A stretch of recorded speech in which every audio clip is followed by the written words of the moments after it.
Inilunsad ng Office of the Presidential Advisor on Peace, Reconciliation and Unity at the Regional Police Community Affairs and Development Unit 3 ang Strengthening Peace and Development in Conflict-Affected Areas sa Central Luzon.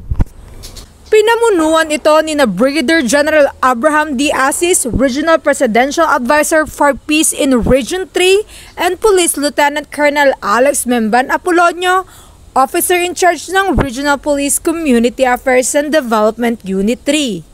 Dahil sa naturang programa ay nagpulong-pulong ang bawat kinatawan ng pamahalaan sa pagsusulong ng iba't ibang programa na magbibigay kaalaman at benepisyo sa mga nagbalik loob sa pamahalaan kasama ang kanilang pamilya at mga komunidad.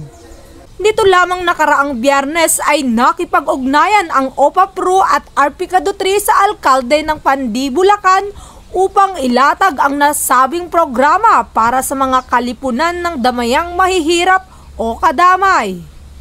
Layunin ng programa na ihanay ang iba't ibang programa ng ating pamahalaan upang maisakatuparan ang mga proyektong pangkaunlaran tungo sa isang maayos na pagpapatupad ng localized peace engagement na kung saan kaugnay ito sa transformation program.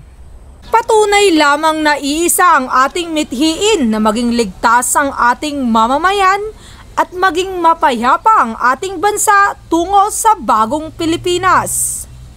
Mula dito sa City of San Fernando, Pampanga, ang inyong PNN Correspondent, Police Corporal Giselle V. Rivera. Alagad ng batas, tagataguyod ng Balitang Pulis.